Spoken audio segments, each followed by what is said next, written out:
இது தியாகராஜ நகருடைய ஒரு பகுதி. இந்த வீட்டுமனை காளிமனை இடத்துல நிலத்தடி நீர் வளம் எப்படி இருக்குன்னு பார்க்க வந்திருக்கு. இன்றைக்கி மதியம் ஆய்வு பண்ணிக்கு வந்திருக்கிற இடம் தியாகராஜ நகர். அதில் ஏற்கனவே ஒரு போர் கிடக்கு.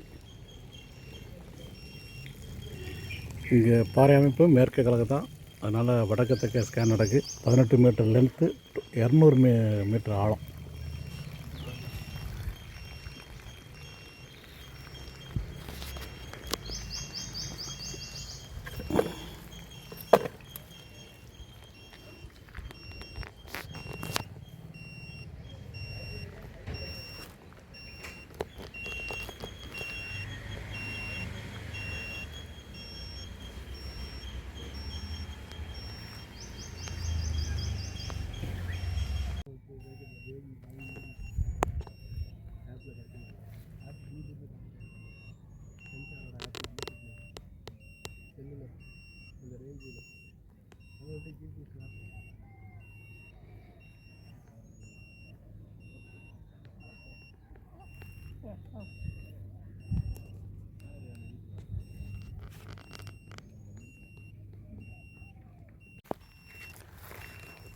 இந்த மீட்டரில் சென்சார் கீழே இருக்குமோ இல்லை செல்லுலையா?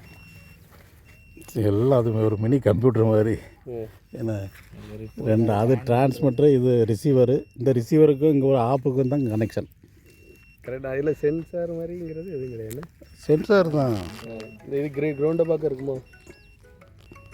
நீங்கள் படுக்கப்பட்டாலும் அதே தான் ஒர்க் பண்ணும். அதான் கேட்க. எனி டைரக்ஷன் எப்படினாலும் பேஸ் பண்ணிக்கலாம். ரெண்டுக்கு உள்ள டிவைஸு கட்டியில் தான் ஸ்கேன் பண்ணும். ஏன் இந்த டைரக்ஷனில் ஸ்கேன் பண்ணுறீங்கன்னு கேட்கணும் நீங்கள். ஏன்னா இந்த ஏரியாவில் பாறை அமைப்பு மேற்கே கிழக்க, நீரோட்டம் மேற்கே கிழக்க. இங்கே இருக்கிற அம்சம் தான் அங்கே இருக்கும், அப்படியே இருக்கும் ஆப்போசிட்டாக. அதனால் வெவ்வேறு சரத்தை நம்ம வடக்கு தெற்க கட் பண்ணுறோம். இப்போ கிருபா நகருக்கு அடுத்து சர்வேக்கு போகிறோன்னு வைங்க, அங்கே வடக்கு தெற்க நீரோட்டம் கிடக்கும். நான் கிழக்கு மேற்கு ஸ்கேன் பண்ணணும். ஆமாம். இங்கே நம்ம ரெட்டியார்பட்டி மலை கிடக்கு இல்லையா, கிழக்கு மேற்கு, அதே மாதிரி தான். உங்கள் ஊரில் வசோபுரத்தில் வடக்கு தெற்க தான் பாறை கிடக்கும். வசோபுரம் மேடு பாருங்கள், கரெக்டாக வடக்கு தெற்க அப்படியே வந்துகிட்டே இருக்கும்.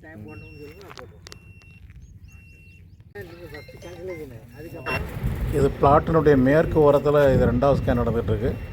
முதல் ஸ்கேனில் ரொம்ப சுமாரான ஒரு இடம் அடையாளம். 30 to 60 அடிக்குள்ள ஒரு ஈரப்பதம் தான் இருக்குது. தியாகராஜ நகருடைய முதல் ஸ்கேன் ரிப்போர்ட்டு 30 அடிக்குள்ள ஒரு ஈரப்பதம். இது 2வது ஸ்கேன் ரிப்போர்ட்டு, இதுவும் 30-60 அடிக்குள்ளே ஒரு ஈரப்பதம். இது டக்கரமலபுரம் பகுதியிலுடைய முதல் ஸ்கேன் ரிப்போர்ட்டு, ஒரு ஈரப்பதம். இது 2வது ஸ்கேன் ரிப்போர்ட்டு, இது ஒரு தவறான ரிப்போர்ட்டு. இந்த முன்னீர்பள்ளம் டக்கரமலபுரம் பகுதியில் பார்த்த வீட்டுமனை பகுதியில் 2வது ஸ்கேனில் பக்கத்தில் ஒரு தொழிற்சாலை மாதிரி இருக்குது, ஒரு குடவுன் மாதிரி. அதில் போர்வெல் போட்டிருக்காங்க பக்கத்துலேயே. அதனுடைய போர்வெல் எஃபெக்ட்னால இங்கே நிறைய தண்ணி இருக்க மாதிரி தவறான ரிப்போர்ட் வந்திருக்கு. நிறைய தண்ணி வரக்கூடிய பகுதி அல்ல.